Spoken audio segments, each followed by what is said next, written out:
નમસ્કાર મિત્રો, રાજ્યમાં ચોમાસાનું આગમન થાય એ પહેલાં જ મેઘરાજા ધમાકેદાર બેટિંગ કરી રહ્યા છે. ધોધમાર વરસાદ વરસી રહ્યો છે.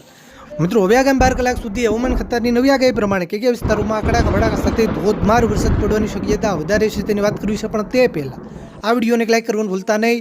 આવી જ રીતે આપણા ખેડૂતોના હિત માટેના કોઈ પણ ઉપયોગી સમાચાર સૌથી પહેલાં જોવા માટે આપણી આ ચેનલને ખાસ સબસ્ક્રાઇબ કરવાનું પણ ભૂલતા નહીં. તો મિત્રો, ખાસ સમજો મિત્રો, પહેલાં આપણે સૌરાષ્ટ્ર વિસ્તારોથી શરૂઆત કરીએ. તો મિત્રો, સૌરાષ્ટ્રમાં આગામી 12 કલાક દરમિયાન ખાસ કરીને અમરેલી, બોટાદ, ભાવનગર, જૂનાગઢ જિલ્લાના પણ અમુક વિસ્તારો સાથે ગીર સોમનાથ જિલ્લાના પણ છૂટાછવાયા વિસ્તારોમાં આગામી 12 કલાક દરમિયાન સામાન્ય વરસાદ પડી શકે.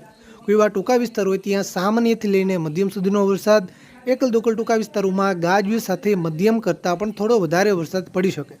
સૌરાષ્ટ્રના જે બાકીના વિસ્તારો છે, સુરેન્દ્રનગર, રાજકોટ, જામનગર અને પોરબંદર જિલ્લાના પણ અમુક વિસ્તારોમાં જે વરસાદનું આગમન થઈ શકે. આ જિલ્લાઓના પણ છૂટાછવાયા કોઈ વિસ્તારોમાં સામાન્ય વરસાદ પડવાની શક્યતા છે. મિત્રો, મધ્ય પૂર્વ ગુજરાત વિસ્તારોની વાત કરીએ તો મધ્ય પૂર્વ ગુજરાતમાં દાહોદ, પંચમહાલ, છોટાઉદેપુર અને વડોદરા જિલ્લાના છૂટાછવાયા વિસ્તારોમાં હળવાથી મધ્યમ સુધીનો વરસાદ, કોઈ એવા ટૂંકા વિસ્તારો હોય ત્યાં મધ્યમથી લઈને ભારે સુધીનો વરસાદ પણ પડી શકે. આ સાથે વીજળીના કડાકા ભડાકા થવાની પણ શક્યતા છે. અમદાવાદ, આણંદ, ખેડા, મહીસાગર આ જિલ્લાઓના છૂટાછવાયા વિસ્તારોમાં સામાન્ય ઝાપટાથી લઈને હળવો વરસાદ, કોઈ એવા ટૂંકા વિસ્તારો હોય ત્યાં સામાન્યથી લઈને મધ્યમ સુધીનો વરસાદ પણ પડી શકે.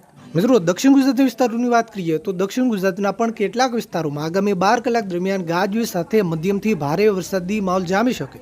આગાહી પ્રમાણે ભરૂચ, નર્મદા, સુરત, નવસારી, વલસાડ, તાપી અને ડાંગ જિલ્લાના છૂટાછવાયા વિસ્તારોમાં હળવો વરસાદ, કોઈ એવા ટૂંકા વિસ્તારો હોય ત્યાં હળવાથી મધ્યમ સુધીનો વરસાદ, તો એકલ દોકલ ટૂંકા વિસ્તારોમાં ગાજવીજ સાથે ધોધમાર વરસાદ એટલે કે ભારે વરસાદ પણ પડી શકે.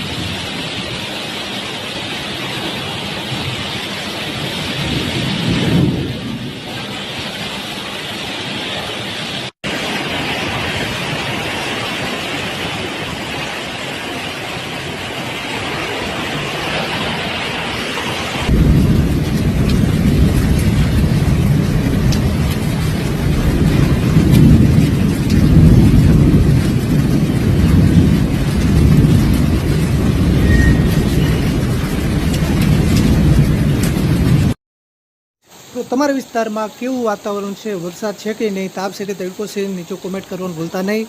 આ વિડીયોને તમારા બધા જ ગ્રુપમાં શેર કરજો જેથી બધા ખેડૂત મિત્રો સુધી માહિતી પહોંચે. આવી જ રીતે આપણા ખેડૂતોના હિત માટેના કોઈ પણ ઉપયોગી સમાચાર સૌથી પહેલાં જોવા માટે આપણી ચેનલને ખાસ સબસ્ક્રાઇબ કરવાનું પણ